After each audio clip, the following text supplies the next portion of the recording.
আমার বুবু একজন সুন্দরী এবং চরিত্রবান ছিলেন। আমার বুবু আমার লেখাপড়ার খরচ জোগাড় করার জন্য একটা বড় মালিকের বাসায় কাজ করতেন। একদিন মালিক বুবুকে ফ্রিজে রাখা খাবার খাওয়ালেন বুবুর অনিচ্ছায়। তারপর বুবু জ্ঞান হারিয়ে ফেলে। অজ্ঞান অবস্থায় মালিক বুবুর সাথে। বাকি ঘটনাটি গল্পতেই বলছি। আমার বুবুর যখন বিয়ে হয়ে যায় আমি তখন ক্লাস 9-এ পড়ি। স্কুল থেকে ফিরে শুনি আজ বুবুর বিয়ে। আব্বা আমাকে বললেন, শিবু ঢাকা থেকে মেহমানরা আসবে, তুই এক ছুটে বাজারে যা, আফজালকে বল তার ডেকোরেশনের চেয়ার পাঠাতে। আমি এক দৌড়ে বাজারে চলে গেলাম। আফজাল চাচাকে যখন সব বলছি, দুইটা প্রকাণ্ড গাড়িকে বাজার পেরিয়ে আমাদের বাড়ির দিকে যেতে দেখলাম। আফজাল চাচা বললেন, যাক রুনার অনেক ভালো ঘরে বিয়ে হলো, তোদের অবস্থা এইবার ফিরবে। বুবুর কি সত্যি ভালো বিয়ে হচ্ছে? আমি জানি না। আমি শুধু জানি বুবু চলে যাচ্ছে আমাদের বাসা থেকে। তারপর কি হবে? কে আমাদের খাবার রেঁধে দেবে? কে আমাকে চুপি চুপি তার মাটির ব্যাংক ভেঙে আমাকে মেলায় যাওয়ার টাকা দেবে? বুবুকে ছাড়া যে আমার জীবন চলতে পারে আমি সেটা কল্পনাও করতে পারি না। কলেজের এক প্রোগ্রামে আমার সুন্দরী বুবুকে দেখে নাকি দারুণ পছন্দ করেছে এক বড়লোকের ইঞ্জিনিয়ার ছেলে। তার চাপে পড়েই তার পরিবার রাজি হয়েছে এই বিয়েতে। নইলে আমাদের মতো মধ্যবিত্ত ঘরে এত বড় আত্মীয় হওয়ার কথা না। সবাই বলাবলি করছে বুবুর কারণে এইবার আমাদের ভাগ্য ফিরবে। আমার জন্মের সময় আমার মা মারা যান, বুবুর বয়স তখন 8। আমার স্কুল শিক্ষক আব্বা আর বিয়ে করেননি, বুবুই মানুষ করেছে আমাকে। আমার জগত ঘিরে তাই আমার বুবু। বিয়ের আসরটা হয়ে গেল দায়সারা ভাবে। বিয়ে নাকি দুই পরিবারের বন্ধন, কিন্তু আমার সেটা মনে হলো না। পাত্রের বাবা সারাক্ষণ মুখ কালো করে রাখলেন।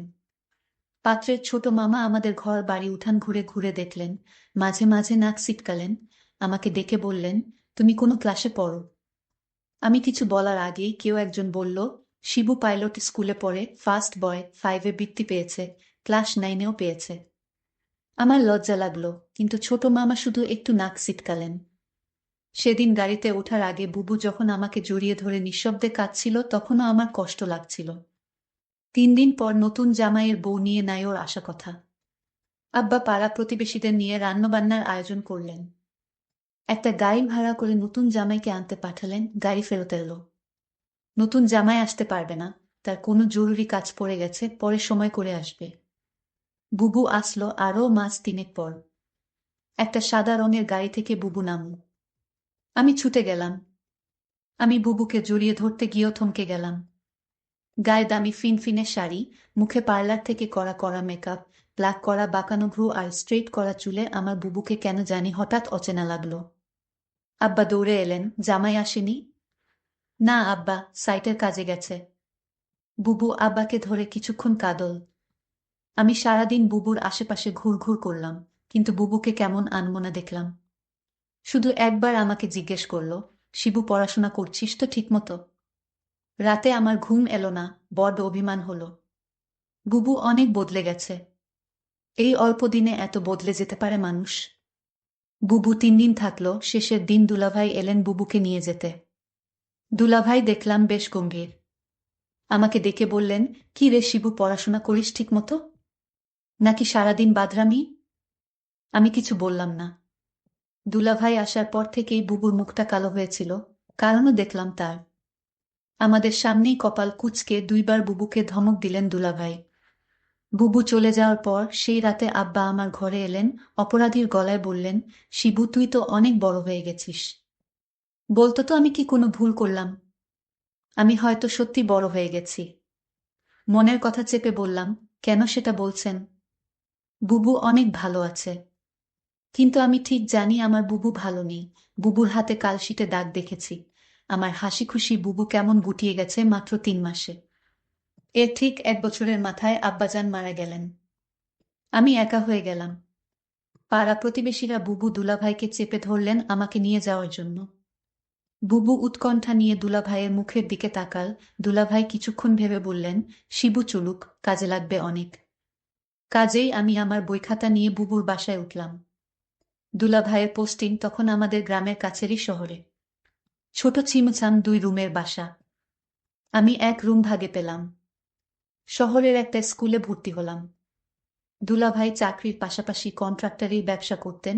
একদিন আমাকে বললেন তার সাইটে গিয়ে কাজ তদারকি করতে। আমার স্কুলের ক্লাস মিস হতে লাগলো। আমি বইখাতা নিয়ে কাজের সাইটে চলে যেতাম। সারাদিন কাজ শেষে বাসায় ফিরে খুব ক্লান্ত লাগতো। আমার রেজাল্ট খারাপ হতে শুরু হলো। বুবু একদিন ভয়ে ভয়ে দুলাভাইকে বলল, শিবু ভালো ছাত্র, ওর পড়াশোনায় ক্ষতি হচ্ছে না তো? দুলাভাই তেতে উঠলেন, গরিবের ছেলে খেটে খেতে হবে। পড়াশোনা করে কি হবে? যতটুকু দরকার ততটুকু শিখলেই হবে। বুবু তাড়াতাড়ি বলে উঠলেন, ঠিকই তো শিবু, পড়াশোনা করে প্রতিষ্ঠা পেতে সময় লাগবে। তুই দুলাভাইয়ের সাথে কাজ শেখ, অনেক কাজে লাগবে। আমি বুবুর কথায় অবাক হয়ে গেলাম। এই বুবুই আমাকে তৈরি করেছে, সবসময় বলতো পড়াশোনা করে একদিন অনেক বড় হতে হবে। পড়াশোনা ছাড়া আমার আর কোনো কাজ নেই। আজ কত পরিবর্তন! আমি দুলাভাইয়ের সাইটে কাজ দেখতে লাগলাম। ক্লাস 9-এর একটা কিশোরের জন্য নিশ্চয়ই খুব সহজ কাজ না। কিন্তু আমি শিখতে লাগলাম, সাথে পড়াশোনায় করতাম সাইটে। সাইটের লোকজনের কাছেই খবর পেতাম দুলাভাইয়ের কর্মকাণ্ড নিয়ে। দুলাভাই আরো কয়েকজনের সাথে প্রেম করে বেড়ায়। আমি টের পাই। মাঝে মাঝে বুবুর চাপা কান্নার আওয়াজ পাই। সকালে কিছু কিছু দিন বুবুর হাতে নতুন কালশিটে দাগ বুবু লুকাতে চেষ্টা করে। আমি বুঝেছি দুলাভাই বুবুকে অন্যায় অত্যাচার করে। আমার বুবু অনেক বদলে গেছে। আমার মনে হয় আমাকে নিয়ে বুবু ভারী অস্বস্তি বোধ করে। কেমন পালিয়ে বেড়ায়, দেখা হলে ঠিকমতো কথা বলে না। মাঝে মাঝে দুলাভাই বুবুকে পার্লার থেকে সাজিয়ে পার্টিতে নিয়ে যায়। আমার অবাক লাগে। তবু এক একটা দিন যখন বাসায় দুলাভাই থাকে না, হঠাৎ সেই পুরান দিনের মতো বুবু তেল নিয়ে এসে বলে, শিবু আয় তোর মাথায় দিয়ে দিই। আমার চোখে পানি আসে। আমি লুকাবার চেষ্টা করি।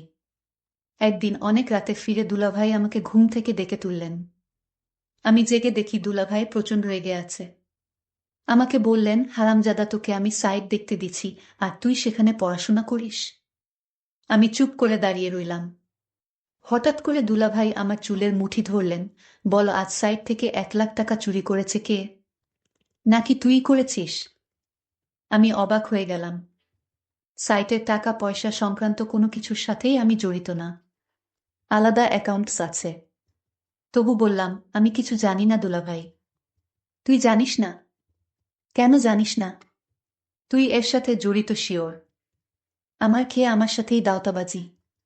দাঁড়া। দুলাভাই তার বেল্ট দিয়ে আমাকে মারতে আরম্ভ করলেন। আমি সারা জীবনে কখনো মার খাইনি। পরিবারে আদরে মানুষ হয়েছি, স্কুলে ভালো ছাত্র হওয়ায় স্যারেরা অত্যাধিক স্নেহ করতেন। আমি দেখলাম বুবু পাথরের মতো দাঁড়িয়ে আছে। দুলাভাই একসময় ক্ষান্ত দিয়ে চলে গেলেন। আমি সারা রাত বিছানায় শুয়ে কোকালাম। চেষ্টা করলাম মুখ দিয়ে শব্দ না করতে। আব্বা মৃত্যুর আগে বলেছিলেন, শিবু, পুরুষ হয়ে গরিব ঘরে জন্মাইছিস। সামনে অনেক কষ্ট আসবে, শক্ত থাকবি। কখনো কাঁদবি না। পুরুষদের কাঁদতে নেই। পরদিন সকালে আমার ঘুম শরীরে হালকা জ্বর নিয়ে উঠে দেখি বুবু বসে আছে আমার শিয়রে। শিবু, উঠতে পারবি? আমি মাথা নাড়লাম। হ্যাঁ। তাহলে চল। তাকিয়ে দেখি বুবু একটা ব্যাগ গুছিয়ে রেখেছে। আমি বললাম, কোথায়? বাড়ি ফিরে যাব, চল। তুই আবার ভালো করে পড়াশোনা শুরু করবি, আমি দরকার হয় বাসায় কাজ করব। দুইজনের একটা ব্যবস্থা হয়ে যাবে। আমি অবাক হয়ে তাকিয়ে রইলাম। বুবু আমার জন্য তার স্বামীকে ডিভোর্স দিয়ে চলে এলো এবং সেই বাড়ি থেকে চিরদিনের জন্য চলে এলো। তারপর বাসায় আমি আর বুবু থাকি। বুবু একটা বড় লোক বাসায় কাজ পেল। তাদের কাপড় ধোয়া, রান্না করা ইত্যাদি তাদের কাজ করতে হবে। মাস শেষে যে টাকাটা পাবো সে টাকা দিয়ে আমার লেখাপড়ার খরচ আর পরিবার চলে যাবে। বুবু যে বাড়িতে কাজ করে সেই বাড়ির মালিক বুবুকে একদিন বলেছিল, তোমার যত টাকা দরকার আমি দিব, তুমি শুধু একটি কথা রাখো। বুবু বলল, আমি বাসায় কাজ করি, এটাই আমার চলে, অতিরিক্ত টাকার আমার দরকার নেই। বুবু বুঝতে পেরেছিল বাসার মালিকের চরিত্র ভালো না। তারপরও বুবু এই বাড়িতে কাজ করে যে টাকা পেত সেটা দিয়েই আমাদের মাস চলে যেত। মালিকের বাসার সবাই একদিন কোথায় ঘুরতে গেল। শুধু মালিক বাড়িতে ছিল। মালিকের নাম আছান আলী। বুবু বলল, আজ তো বাসায় কেউ নাই, তেমন কাজও নাই, তাহলে আজ আমি চলে যাই। মালিক তখন বলল, শোনো, অনেক কাজ পড়ে রয়েছে। কি কাজ পড়ে রয়েছে মালিক? মালিক বলল, বাসায় কেউ নাই, আমার দেখাশোনা কে করবে? আমি বলেছিলাম, ও তাই তো। মালিকের জন্য রান্না করলাম, ঘর পরিষ্কার করে মালিককে খাবার দিয়ে বললাম, রাত অনেক হয়েছে, আমার ছোট ভাইটা চিন্তা করছে। আমি এখন যাই। মালিক ধমক দিয়ে বলল, এই মেয়ে, তুমি এই বাড়ির চাকরানী। মালিক যখন আদেশ করবে তখন তুমি এই বাড়ি থেকে যাবে। তার আগ পর্যন্ত এখান থেকে এক পাও লড়বে না। আমি তখন নিশ্চুপ হয়ে দাঁড়িয়ে রইলাম। আমার মুখ দিয়ে কোনো কথা বের হলো না। হঠাৎ মালিক বলল দরদ কণ্ঠে, মানে আমার তো ছেলে মেয়ে আছে, তোর কষ্ট আমি বুঝি। তুই তোর মাকে হারালি, বাবাকে হারালি, নিজের স্বামীকে হারালি, এখন ভাইটাকে লেখাপড়া শিখিয়ে মানুষ করার জন্য তুই পরিশ্রম করছিস। আমি মালিকের হঠাৎ এরকম ভালো কথা শুনে আমি কিছুটা অবাক হলাম। কিন্তু সে মুখে যা বলছে চেহারায় তা প্রকাশ পায় না। আমাকে বলল, আমার স্ত্রী, ছেলে, মেয়ে তারা 2 দিনের জন্য ট্যুরে গেছে। আমি বলেছিলাম, আপনি যাননি কেন? আমার ঘোরাফেরা তেমন একটা ভালো লাগে না। আমি এর আগে বহুবার ঘোরাফেরা করেছি। এখন আর ভালো লাগে না। তুই আমার মেয়ের মতো, ধর তোকে আমি কিছু টাকা দিলাম, তোর ভাইয়ের সামনে পরীক্ষা ভালো মন্দ কিছু খাওয়াইস। আমি বলেছিলাম, আমার টাকা লাগবে না। মালিক তখন আমায় জোর করে টাকাটা হাতে ধরিয়ে দিল, আমি না নিয়ে পারলাম না। মালিক আমার প্রতি হঠাৎ এমন দরদ দেখাচ্ছে কেন? যখন মালিকের ছেলে মেয়ে বাড়িতে ছিল তখন তো তিনি এরকম দরদ দেখায়নি। আমি মালিকের এরকম ভালো ব্যবহার দেখে কিছুটা অবাক হলাম। এরকম কথা বলতে বলতে প্রায় রাত 11টা বেজে গেল। ওইদিকে আমার ভাই আমার জন্য চিন্তা করছিল। আমি মালিককে বলেছিলাম, এখন আমি যাই। সে তখন বলল, না, আজ তুমি যেতে পারবে না। এই বাড়ি তোমার পাহারা দিতে হবে। আমি বলেছিলাম, দেখুন সাহেব, আমার ডিউটি তো সকাল 6টা থেকে সন্ধ্যা 6টা পর্যন্ত। মালিক তখন আমাকে অবাক করে বলল, তাই বলে যদি আমার সমস্যা হলে তুমি দেখবে না? আমি তো তোমারে আমার মেয়ের মতোই দেখি। মালিকের কি উদ্দেশ্য ছিল আমি তা জানি না, তবে এইটুকু বলতে পারি মালিক তেমন ভালো না। তবে আজ আমার সাথে সে খুব ভালো ব্যবহার করল। তবে এর আগে যে আমার সাথে ব্যবহার খারাপ করেছিল তা বলছি না। তবে লোকের মুখে শুনি মালিক ভালো না। কিন্তু আজ মালিক আমাকে কিছুতেই বাড়ি যেতে দিচ্ছে না কেন? আমি সেটা নিয়ে দুশ্চিন্তায় পড়ে গেলাম। এর মধ্যে মালিক বলল, আজ আমি নিজ হাতে খাবার তৈরি করেছি। আমি বললাম, কেন নিজ হাতে আপনি খাবার তৈরি করলেন? খাবার তো আমি রান্না করেছি, তার মধ্যে আপনি আবার রান্না করলেন কেন? আরে না মা, সেই খাবার না, ফ্রিজে আমার স্ত্রী আমার জন্য কিছু ভালো খাবার আলাদা রাখতো, সেই খাবার নিয়ে আসলাম। আমি বললাম, ও আচ্ছা। তারপর আমায় বলল, নে মা, আমরা একসাথে আজ খাবার খাই, পেটে বড্ড খিদে পেয়েছে। আমি বললাম, আপনি খান, আমি বরং রান্না করা খাবার খাই। মালিক তখন আমার সাথে বায়না করে বলল, দেখো, তুমি যদি আজ আমার দেয়া খাবার না খাও তাহলে বুঝবো তুমি শুধু টাকাকে ভালোবাসো, এ বাড়ির মানুষদের ভালোবাসো না। আমি তার কথায় কিছুটা অবাক হলাম। মালিক বলল, ঠিক আছে, তুমি খাবারটা খেয়ে বাসায় চলে যাও, তোমাকে ছুটি দিয়ে দিব। আমি তখন খুশি হলাম। বাবার বয়সী একজন মানুষ আমাকে এত করে বলছে ফ্রিজে রাখা ভালো খাবার খেতে। যাই হোক, আমি শেষ পর্যন্ত হেরে গেলাম। আমি খাবারটা খেলাম। আর ফ্রিজে রাখা খাবারটা খাওয়ার জন্য রাজি হলাম তার একটাই কারণ, মালিক বলেছিল আমায় ছুটি দিয়ে দিবে খাবারটা খেলে। আর তাই আমি ফ্রিজে রাখা খাবার খেলাম। খাবারটা ভালোই লাগলো। দামি খাবারের আগে আমি এমন খাবার কখনো খাইনি। আমার খেয়ে ভালোই লাগলো। খাওয়া দাওয়া শেষ করতেই আমি বললাম, মালিক, এবার যাই। এই কথা বলতেই আমি চোখে কিছুটা ঝাপসা দেখতে পেলাম। আমার চোখ অন্ধকার হয়ে আসতে লাগলো। আমি বেহুশ হয়ে মাথা ঘুরে পড়ে গেলাম। তারপর কি হয়েছিল তা আমি বলতে পারবো না। আমার পরের দিন দুপুরে জ্ঞান ফিরে। আমি জেগে দেখি আমি হাসপাতালে কেবিনে শুয়ে আছি। আমার ছোট ভাইটা বলল, বুবু, তোমার কি হয়েছিল? আমি আমার ছোট ভাইকে জিজ্ঞেস করলাম, আমি এখানে কিভাবে এলাম? ছোট ভাই আমাকে বলল, বুবু, আমি তোমার জন্য অপেক্ষা করতে করতে কখন ঘুমিয়ে পড়লাম। আমি বলতে পারলাম না। কিন্তু আমার সকাল সকাল ঘুম ভাঙার পর আমি তোমার রুমে গিয়ে দেখি তুমি বাসায় ফিরোনি। আমি তখন দৌড়ে তুমি যে বাড়িতে কাজ করো সেই বাড়িতে গেলাম। গিয়ে দেখি তুমি মালিকের ঘরে অজ্ঞান অবস্থায় শুয়ে আছো। তারপর মালিককে আমি জিজ্ঞেস করলাম, আমার বুবুর কি হয়েছে? সে বলল, ঘুমিয়ে আছে, কি আর হবে। তবে তোমার বুবুর মনে হয় প্রেশার কম হয়ে গেছে, তাই ক্লান্ত হয়ে শুয়ে আছে। আমি বলি কি, তোমার বুবুকে হাসপাতালে নিয়ে একটা সেলাইন দাও, তাহলেই সব ঠিক হয়ে যাবে। টাকা যা লাগে আমি দিয়ে দিচ্ছি। তখন মালিক আমাকে 5,000 টাকা দিয়ে বলল, যাও তোমার বুবুকে হাসপাতালে নিয়ে যাও। আমি তোমাকে হাসপাতাল নিয়ে আসার পর ডাক্তাররা বলল পরীক্ষা করতে হবে। ডক্টর বলল, তোমার প্রেশার কমে যায়নি, তোমাকে খাবারের সাথে কিছু মিশিয়ে তোমাকে অজ্ঞান করা হয়েছে। তারপর ডাক্তার বলল, মেয়েটি তোমার কি হয়? আমি বললাম, আমার বড় বোন। তোমার সাথে আর কেউ আসেনি? না ডক্টর, বুবুর আমি ছাড়া আর কেউ নাই। আমি ডক্টরকে জিজ্ঞেস করলাম কি হয়েছে, আমার বুবুর বলেন ডক্টর। ডক্টর বলল, তোমাকে বলা যাবে না। আমি আমার ছোট ভাইয়ের কথা শুনে বুঝতে পারলাম আমার সাথে কি ঘটেছিল।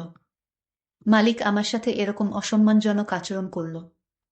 আমি এই কথাগুলো শুনছিলাম আর আমার চোখ বেয়ে বেয়ে পানি পড়ছিল। আমি সিদ্ধান্ত নিলাম মনে মনে আমি আর এই পৃথিবীর মুখ দেখতে চাই না। কিন্তু আমার ছোট ভাইটা আমাকে বলল, বুবু তোমার কিছু হলে আমি বাঁচব না বুবু। তুমি ছাড়া এই দুনিয়ায় আমার কেউ নাই বুবু। আমার ছোট ভাইটা আমার জন্য এভাবে কাঁদতে লাগলো। ছোট ভাইটা বলতে লাগলো, বুবু আমি আর লেখাপড়া করব না। আজ থেকে আমি কাজ করব। তোমাকে আর কাজ করতে দিব না। তুমি শুধু ঘরে বসে থাকবা। আর তোমাকে আমি যেভাবেই হোক তোমাকে ভালো ছেলে দেখে তোমাকে বিয়ে দিব। ভাইটার কথা শুনে আমার চোখের পানি ধরে রাখতে পারলাম না। আমি বেঁচে রইলাম আমার ছোট ভাইটার জন্যই। বন্ধুরা, আজকের গল্পটি তোমাদের কাছে কেমন লাগলো তা অবশ্যই কমেন্ট করে জানাবেন। ভালো থাকবেন সবাই, ধন্যবাদ।